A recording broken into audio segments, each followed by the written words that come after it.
Are you buying a home? Looking to buy a home? Looking to maybe sell and cash in? If you're selling right now, congratulations. The housing market is hot. How hot is it?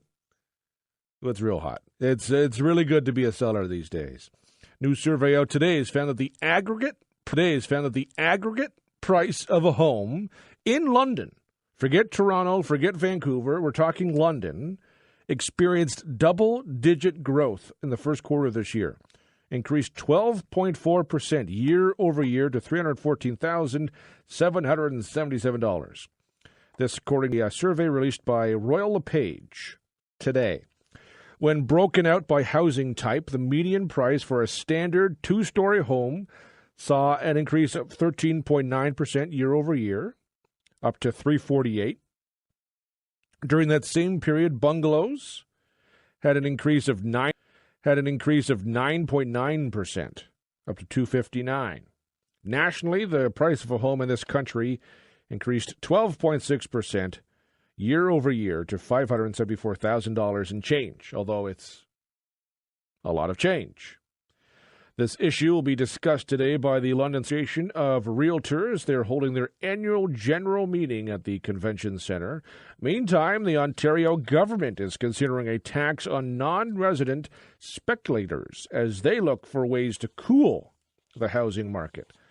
A spokesperson for Premier Kathleen Wynne says the tax is measures that will be examined as the province readies to unveil a much-anticipated package of housing affordability measures.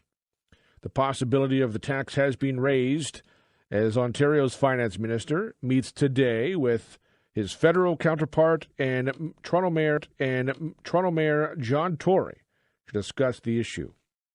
To talk about the London housing market, we're joined by Peter Mayer. He's the owner and broker of record with Royal LePage Triland Realty. He joins us now. Thanks for your time today. Thank you, Devin. We've been talking for so long really from the London point of view about how high home prices are in Toronto and Vancouver, and certainly that's been the case. I know slowly it seems like there's been an impact that we've started to see in London, but it seems that's really starting to catch up here, where the growth we're seeing in the housing market here is really starting to catch off. That's true. I mean, we have a shortage of supply, and obviously we are attracting a lot of buyers down the 401 who are attracted to the price range of our homes here in London. Is it people specifically coming from Toronto or the GTA, or is there more to the London market than just someone selling their home and saying, listen, I could live mortgage free in London, or I could buy a house mortgage free in London? Yeah, I think there's just a combination of a lot of elements that are coming together all at once. We have the millennial generation that actually is a very large demographic. I mean, some are saying is larger even than the baby boomers. And they're all starting to get into that age now where they are employed and looking to buy homes. We obviously have some foreign investment pressures that are happening in Toronto, but that is even seeing some of that foreign investment in the London marketplace as well. We are seeing retiring people from the Toronto marketplace coming down to Kitchener-Waterloo or into London and purchasing. So there's a number of different pressures that are happening. But the big issue really is the lack of supply that we have. And we just don't have enough product to meet the demand. It's a good position to be in if you're selling, for sure. It certainly is. The market always, it ebbs and flows, goes up and down. But it seems right now is it fair to say this is unprecedented, or this is the high is higher than usual? How do we describe what it's like in London right now? I think, as you say, we go through different ebbs and flows in the real estate market. I mean, the best market that I had in this region, in the last 25 years, in my opinion, was really between 2010 and 2015.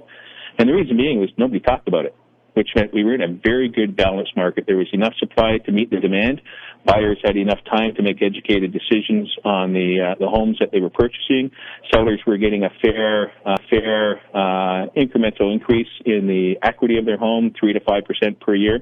But the market that we're in now is a definite seller's market where we've done studies within our company looking at what's happening on the real estate board. Over 70% of the houses that are selling today in our marketplace are selling under multiple offer scenarios. That in itself is unprecedented. So that is where we have had sellers markets in previous decades, but not like the frenzy that we're seeing where so many homes are in multiple offer scenarios, and some of those with 10, 15, 20 offers on them, and houses selling 10, 15, 25% over asking price. So that is definitely unprecedented in our marketplace. I know I've seen the difference here just from talking to different realtors in terms of even some of the strategies behind house hunting in terms of what you could offer and how you do it. And it wasn't so long ago you could maybe try for something under the price, but now everything is going over, and in some cases way over what was the original listed price.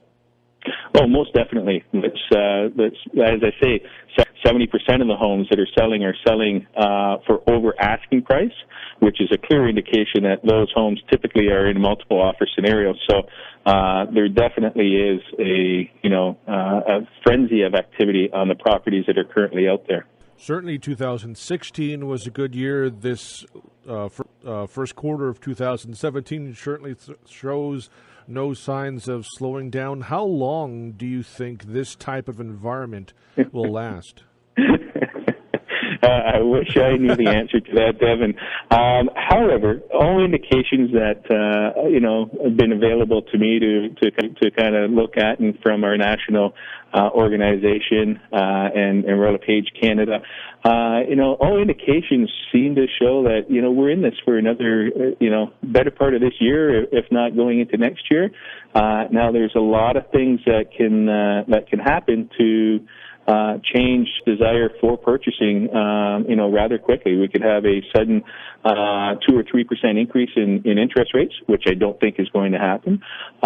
We could have some decision at Queen's Park that decides to squash demand in the industry by implementing some sort of policy. That would be, unfortunate if that were to happen. And we also have, international activity that's happening with, the U.S. and North Korea that, some of those things that we have zero control over, but definitely could shake up the confidence of the consumer in a marketplace. I know, London for the longest time is, people have said we should market ourselves as it's a place where there's an affordable home. That's still the case. I know people, whenever they see the headline, home prices continue to show growth, that there's going to be big entry. But for London, it's still, compared to a lot of other centers in the country, still quite affordable. We have a beautiful city. We have a lot to be fortunate about this city.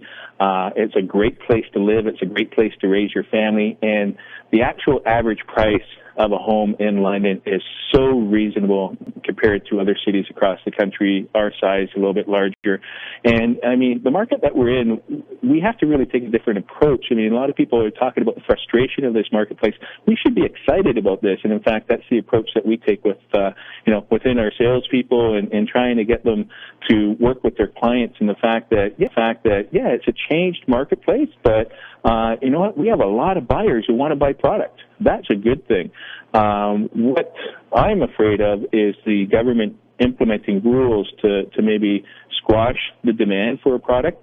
We're one of the only industries where when there's too many buyers back and the government jumps in and says, hey, you know what, we have too much demand for the product, let's cool that down.